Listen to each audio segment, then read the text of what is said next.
Police station वाठोड येथे मार्ग क्रमांक 48/2025 कलम 194B&S दाखल करण्यात आला होता.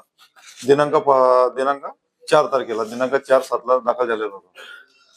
तर दिनांक 5 तारखेला आम्ही मृतक चंद्रसेन याच्या शरीरावर मेडिकल हॉस्पिटल येथे इंग्लिश पंचनामा कारवाई करण्यात आली आहे आणि पोस्टमॉर्टम करता मर्च्युरी येथे ठेवलेली बॉडी होती. तेथे डॉक्टरांनी मृतकाच्या शरीरावर पोस्टमॉर्टम करून त्याच्या गळा नाक तोंड दाबून मृत्यू झाल्याबाबतचा अभिप्राय दिला.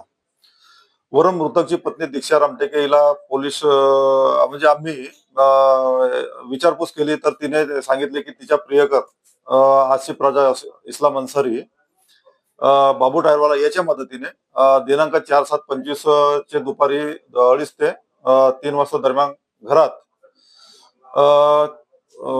चंद्रसेन रामटेके जो मृतक आहे याच्या उशीने गळा आणि नाकतोंड दाबून खून केल्याचे सांगितले.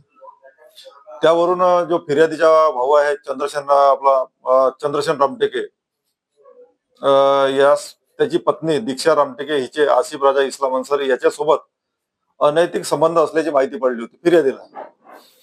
म्हणून मृतकने यातील आरोपी दीक्षा हिला विचारणा केल्यामुळे ती मृतक सोबत भांडण करायची.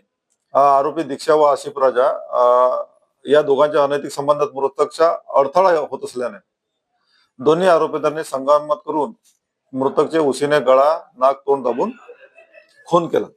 अशा फिर्यादीच्या जबानी रिपोर्टवरून पोलीस स्टेशनला गुन्हा दाखल झाला आणि सदर गुन्ह्यामध्ये दोन्ही आरोपीला अटक करण्यात आली आहे. आमचे वरिष्ठ पोलीस निरीक्षक हरीश कुमार बोराडे साहेब आणि झोन 4 मॅडम DCP मॅडम यांच्या मार्गदर्शनाखाली सुरू.